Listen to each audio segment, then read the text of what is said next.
21 मार्च से हमारा जन्म दिवस आप लोग मना रहे हैं और मुंबई में भी बड़े जोर शोर से 4 दिन तक जन्म दिवस मनाया गया। उसके बाद दिल्ली में जन्म दिवस मनाया गया और आज भी लग रहा है कि फिर आप लोग हमारा अब जन्म दिवस मनाते रहेंगे।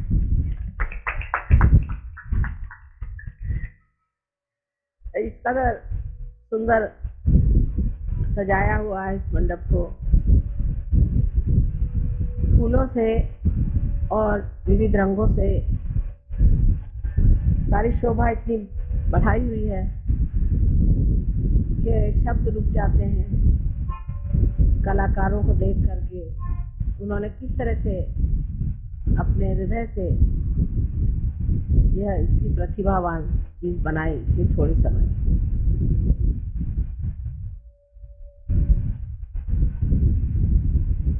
आज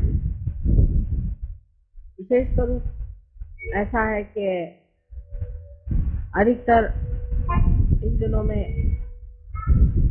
जबकि ईस्टर होता है, मैं लंदन में रहती हूँ और हर ईस्टर की पूजा लंदन में ही होती। तो उन लोगों ने ये खबर की कि माँ कोई बात नहीं, आप कहीं भी रहें, जहाँ भी आपकी पूजा होगी वहाँ हमको याद कर लीजिएगा और हम लोग यहाँ ईश्वर की पूजा करेंगे उससे। इतनी जल्दी में आज पूजा का सारा इंतजाम हुआ और इतनी सुंदरता से। ये सब परमात्मा की असीम कृपा है जो उन्होंने ऐसी व्यवस्था करवा दी। लेकिन यहाँ एक बहुत बड़ा कार्य आज से आरंभ हो रहा है। आज तक मैं अगुरुओं के बारे में बहुत कुछ कहा करती और बहुत खुले तरीके से मैंने इनके बारे में बताया कि ये कितने दुष्ट हैं, कितने राक्षसी हैं और ये किस तरह से एक सच्चे साधकों का रास्ता रोकते हैं और उनको गलतफहमी में डाल के एकदम उल्टे रास्ते पे डाल देते हैं। और इसके लिए बहुत लोगों ने जताया कि ऐसी बात करना ठीक नहीं, इससे गुरु लोग आप पे आक्रमण करेंगे और आपको सताएंगे। लेकिन हुआ उसके बिल्कुल उल्टे। किसी ने भी हमें कचेरी नहीं दिखाई, ना ही किसी ने हमारे बारे में कोई बात कही। एक एक करके हर एक दुष्ट सामने आ गया और दुनिया ने जाना कि जो कुछ भी हमने इनके बारे में कहा था वो बिल्कुल सत्य। आज धीरे धीरे यह गुरु मिट रहे हैं, लेकिन तांत्रिक अब भी काफी अपना जोर बंधाए हुए और आपके कलकत्ते में इसका मेरे ख्याल से मुख्य स्रोत यहाँ पे वो पनपते हैं और यहीं से सारे दुनिया में छाते हैं।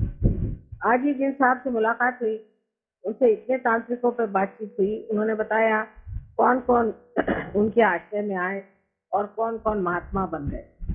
मुझे लगा यह अभियान अब शुरू हो कि तांत्रिकों को एक एक करके ठीक करना जरूरी नहीं है, सबको एक साथ ही गंगा जी में धो डालना है, तभी इनकी तबीयत ठीक। तो आज से ये जो महिषासुर सब दूर फैल गया है, इसको खत्म करने का ही अभियान शुरू होना चाहिए।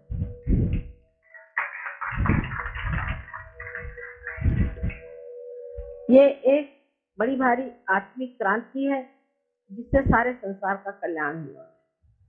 सारा संसार इस क्रांति से पुनीत हो जाएगा और आनंद के सागर में परमात्मा के साम्राज्य में रहेगा। लेकिन उसके लिए सबको धीरज से कुछ न कुछ त्याग करना चाहिए और उसके लिए सबसे बड़ी चीज ये है कि हिम्मत से अगर काम लिया जाए तो कोई वो दिन दूर नहीं जब हमारा सारा संसार सुख से भरा हो। किंतु उसमें सबसे बड़ी अड़चन आती है हमें जबकि सहयोगी गहनता में उतरते नहीं।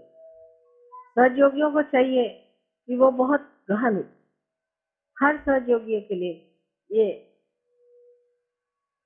एक बड़ी जिम्मेदारी है कि उन्हें इस क्रांति में ऐसा कार्य करना चाहिए जो एक विशेष रूप धारण किए हो। अभी तक जो भी सहयोगी मैं देखती हूँ उनमें यही बात होती है कि अभी हमारी ये पकड़ आ रही माँ, अभी हमारे ये चक्र पकड़ रहे हैं, हमारी ये हो रहा है, अभी हमारे अंदर ये दोष है, ऐसा है वैसा। लेकिन जब आप देना शुरू करें, जब आप दूसरों को देना शुरू करेंगे, जब दूसरों का उद्धार करना शुरू करेंगे, तो अपने आप ये सब चीजें धीरे धीरे कम हो। चित्त आपका इधर ही रहना चाहिए कि हमने कितनों को दिया, कितनों को हमने पार कराया, कितनों को हमने सहयोग में लाया है। जब तक हम इसको बहुत जोर से नहीं कर सकते तब तक सहयोग का कार्य आगे नहीं बढ़ेगा। और ये बढ़ाना अत्यंत आवश्यक है। इसके लिए और भी बहुत सी बातें करनी चाहिए जो कि हम लोग सोच रहे हैं कि 1 साल के अंदर घटित हो जाए।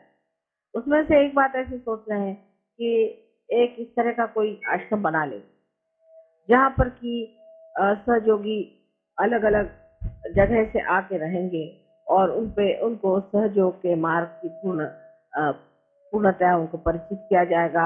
इतना ही नहीं, लेकिन उनकी जो कुंडलिनी है उसकी जागृति भी पूर्णतया हो जाएगी और वो एक बड़े भारी महान योगी के रूप में सारे संसार में कार्यान्वित हो।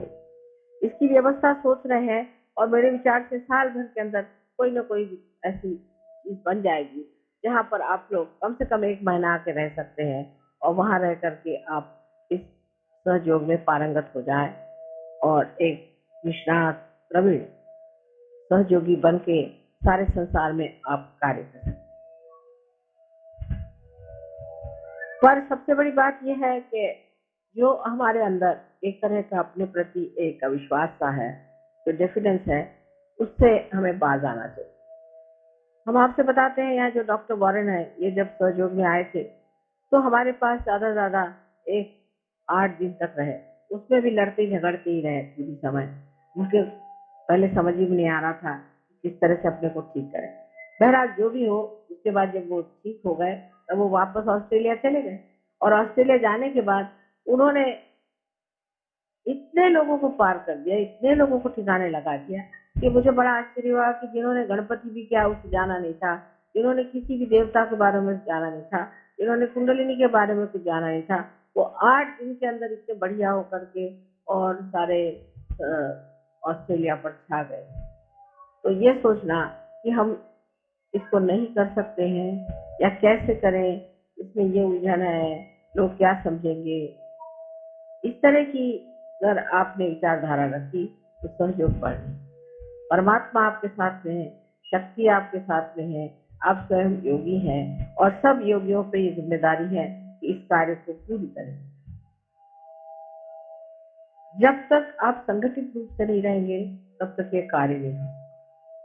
संगठित होना पड़ेगा और संगठित होने का मतलब यह है कि आप एक शरीर के अंग प्रत्यंग हैं। एक सहयोगी को दूसरे सहयोगी से कभी भी विलग समझना नहीं। जैसे कि मैं देखती हूँ कि शुरुआत में सहयोगी, जो इंसान सहयोगी नहीं है उसके और ज्यादा मुड़ता है बनिस्बत उसकी ओर जो सहयोगी। तो पहली तो बात ये होनी चाहिए कि जो हमारे दूसरे भाई बहन माने सहयोगी हैं उनके आगे बाकी सब पराए। कोई कुछ भी बात करे उनके साथ हमको किसी तरह से भी एक मत नहीं है, क्योंकि वो चक्कर में आपको डाल देंगे और आपके अंदर फूट पड़ जाए। इस आसुरी विद्या से अगर बचना है तो आपको ये समझ लेना चाहिए कि आप योगी जन हैं और आप परमात्मा के साम्राज्य में हैं। हर आसुरी विद्या का एक एक एजेंट है, समझ लीजिए, वो आपको खींचना चाहता है कि आप इस विद्या से हट जाएं और उनकी विद्या में आए। और उनकी चालाकियां इतनी सुंदर हैं कि आपको समझ में। इससे पहली चीज एक है नियम कि हम सहयोगियों के विरोध में जाए और कोई ग्रुप हम नहीं बनाए। अगर कहीं ग्रुप जरा सा भी बनने लग जाता है सहयोग का तो उसको मैं तोड़ देती, और ऐसा तोड़ा है। अब जैसे ग्रुप बन गए, दिल्ली वाले हो गए, फिर दिल्ली में कोई हो गए, तो जैसे करोल बाग के हो गए, तो कोई कहीं के हो गए, बम्बई वाले हो, तो बम्बई वाले उनमें भी अब ये कोई आ, नागपाड़ा के हो गए, तो कोई दादर के हो गए, तो कोई कहाँ के हो गए। अब करते करते फिर आप ऐसी छोटी जगह में पहुंच जाएंगे जहाँ सिर्फ आप अकेले बैठे रहेंगे और आप कहेंगे कि सहयोगी कहाँ गए। तो इसमें कोई सी भी चीज ग्रुप नहीं। जब इंसान में कैंसर सेट होता है तब वो ग्रुप बनाते हैं। एक आदमी में अगर डीएनए जिसे कहते हैं, एक आदमी में खराब हो जाए, एक सेल में अगर खराबी आ जाए, एक ही सेल में अगर खराब आ जाए, तो वो दूसरे सेल पे जोर करेगा और वो दूसरा सेल तीसरे पे करेगा, और ऐसा एक उनका गुट बनता जाएगा। और वो चाहेगा कि हमारा जो गुट है वो सबके ऊपर में हावी हो जाए। जब वो सब पे हावी होने लग जाता, जैसे कि समझ लीजिए कि आपके नाक पे ही सेल्स है, वो अगर बढ़ने लग गए, तो उन्होंने एक गुट बना लिया और एक बड़ा सा यहाँ पर नब सा हो गया, और उसने जा करके आक्रमण किया आपके आंख के ऊपर, आंख को ढक लिया, फिर वहां से गए कान को ढक लिया।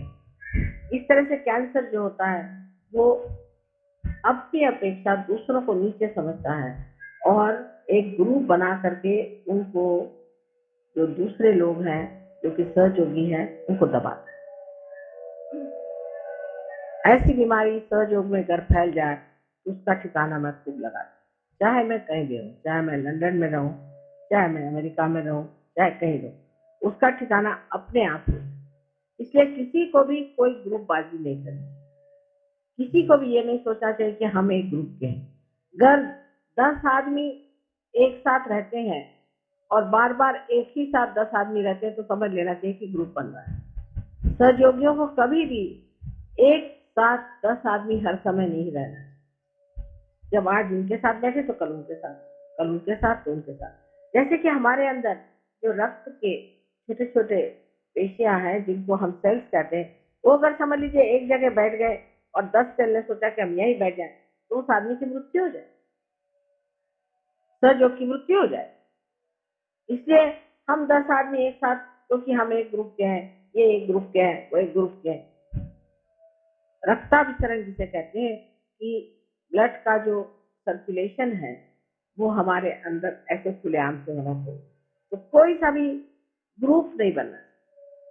जहां ग्रुप आपने देखा बन रहा है, उस ग्रुप को छोड़ के दूसरे ग्रुप पे चलो, उस ग्रुप को तोड़िए, उससे कहना चलो इस ग्रुप के साथ आ जाओ, फिर वो उसके साथ आ जाए। इस तरह से जब तक आप नहीं करेंगे तब तक आपकी कलेक्टिविटी में नेगेटिविटी बनती है।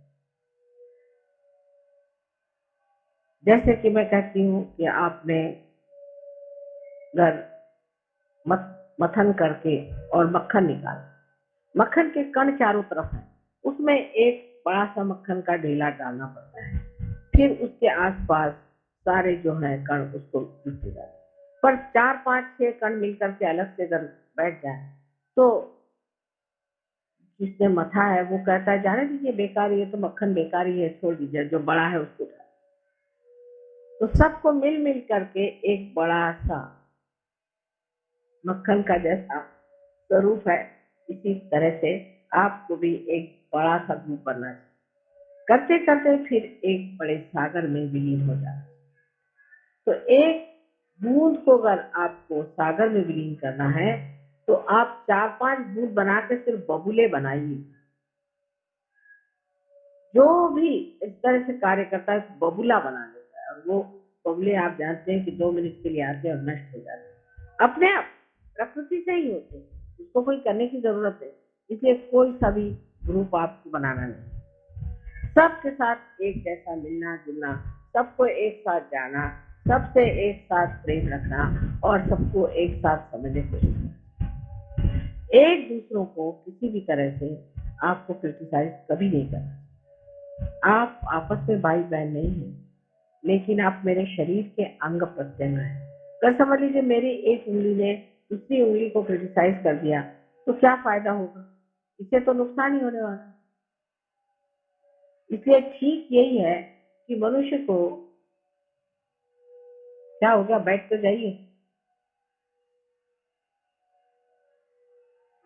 तो इसलिए बहुत उचित यही बात है कि हम लोगों को ये सोचना चाहिए कि अब हम मनुष्य नहीं, हम अति मानव हैं। और अति मानव की जो स्थिति है उसमें हमें सब दूर घूम फिर करके और अपना चित्त परमात्मा की ओर रखना चाहिए। ये बड़ी भारी एक कठिनाई आ जाती है सहयोग में शुरुआत में, जबकि कलेक्टिविटी आदमी पता नहीं क्यों तोड़ देता है। ये भी एक आसुरी विद्या है जहाँ कलेक्टिविटी टूट जाती है। अब जैसे हम कहें कि बम्बई में ये काम कम है, पर दिल्ली में अब भी नहीं, और कलकत्ते का मुझे अभी मालूम नहीं हाल, लेकिन मैं यही कहूंगी कि ये बीमारियां फैलने में, आप लोग सब मेरे बेटे हैं और मेरी बेटियां हैं। आपस में कोई सा भी आप में अगर कोई मतभेद हो जाए तो उसमें कोई ऐसी बात नहीं, लेकिन ये कि आपस में आप ग्रुप बाजी मत। फिर एक ग्रुप बन गया, फिर वो ग्रुप वाले कहेंगे साहब हमारे आदमी को आप सामने, वो कहेगा हमारे आदमी को सामने, और उसका फिर असर क्या आएगा आप देखते हैं कि ऐसे लोग सहयोग से परान्मुख हो जाते हैं, हर जगह उनका स्थान खत्म हो जाता है। जैसे गुरुओं को खत्म किया है वैसे इस तरह के लोगों को भी खत्म किया जाता है। तो मैं नहीं करूं तो आपकी प्रकृति ही करे। इसलिए आपको खास करके मुझे कहना है कि कृपया आप लोग अपनी ओर चित्त दें और दूसरों की ओर प्रेम, दूसरों को प्रेम दीजिए और अपनी ओर चित्त, अपनी ओर देखें और अपनी ओर देखिए। आप ये कहिए कि हम कैसे, क्या हम ठीक है, क्या हमारे चक्र ठीक है, क्या हमें कोई दोष है, या अगर आप सोचते हैं कोई समझता है उससे जाकर पूछिए कि भाई कोई चक्र पकड़ रहा तो बता दीजिए, हमारी समझ में। जिस दिन आप इस चीज को अपना लेंगे कि हम माँ के अंग प्रत्यंग में बैठे हैं, आप समझ जाएंगे कि आपका कितना महत्व है। आप चाहे जैसे भी हैं, हमने आपको स्वीकार कर लिया, अब आपको भी हमें स्वीकार करना होगा और जानना होगा कि अब अत्यंत शुद्ध और पवित्र भाव से रहने से ही हमारी माँ को सुख और आनंद मिल सकता है। आज की एक विशेष तिथि है, जिस तिथि पर ये नया अभियान शुरू हो रहा है कि सारे दुनिया के जितने भी तांत्रिक हैं उनके पीछे मैं अब लगने वाली, और मैं चाहती हूँ कि आप भी सबके पीछे हाथ धोकर,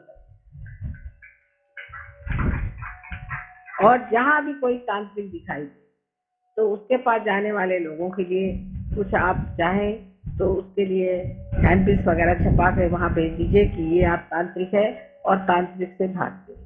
अगर जो आदमी तांत्रिक के पास जाता है उसके घर में अगर तांत्रिक आ जाए तो 7 पुष्ट तक वो पनपते, उसके बच्चे नहीं पनप सकते, 7 पुष्ट तक उसके यहाँ हालत खराब, बड़े बड़े नुकसान हो जाए, उसके घर जल जाएगा और हो सकता है उसकी बीवी कहीं आत्महत्या कर ले, उसके घर में हमेशा तकलीफें, दुख और परेशानी।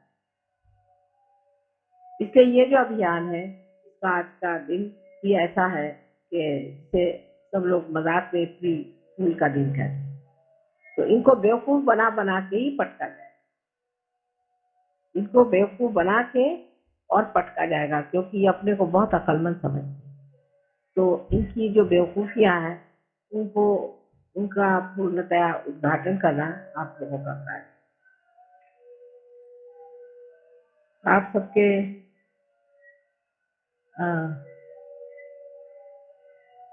प्यार और दुलार और इस शोभा से वाकई में मैं अभिभूत। इतना आप लोगों ने खर्च किया, इतनी शोभा बढ़ाई है, तो यही कहना है कि बहुत ज्यादा खर्चा करने की जरूरत नहीं। आपकी माँ तो इतनी सीधी सादी है, उसको कोई भी चीज की जरूरत नहीं। आप लोग जो भी है, जो कुछ भी हमें दे दें तो ही बहुत है, हमें तो कुछ चाहिए भी नहीं। जो कुछ हमसे लेना है वो आप लोग ले लीजिए, लेकिन अब आप लोगों के संतोष के लिए हम कहते हैं अच्छा भाई आपको साड़ी लेना है तो दे दो, अब क्या करें। लेकिन वो भी क्या आप सोचेंगे 4 साल पहले दी हुई साड़ियाँ अब भी ऐसी ताले में चाबी में बंद है। वो तो हमारी समझ नहीं आता कि बाद में जब कोई म्यूजियम बनेगा तो उसमें आप लोग लगाइएगा। तो ये सब चीजें आपके शौक के लिए जो भी आप कहें, मेरे पास धरोहर रखी हुई है और इसकी कोई जरूरत नहीं। पर अब आपका प्रेम ऐसा है कि उसके आगे मैं कुछ बोल भी नहीं सकती और कुछ भी कह भी नहीं सकती। जो भी प्रेम से दीजिएगा, चाहे वो शबरी की बेल हो और चाहे आप लोगों की कीमती साड़ियाँ हो, सब मेरे लिए मान्य। तो अब हम लोगों की पूजा का समय हो गया। आज जैसे मैंने कहा था जन्म दिवस की बात है, बराबर 12 बजे मैंने अपना भाषण शुरू किया और बराबर 12 बजे ही मेरा जन्म हुआ था। इसलिए इतना समय लग गया, फूलों में समय लग गया, इसमें कोई घबराने की बात नहीं, क्योंकि संजोग ऐसा है 12 ही बजे आज का जन्मदिन मनाने का था। तो इसमें सब चीज सब अपने समय पर ठीक ठाक बैठती है, तो इसमें किसी को भी कोई दोष नहीं माना है।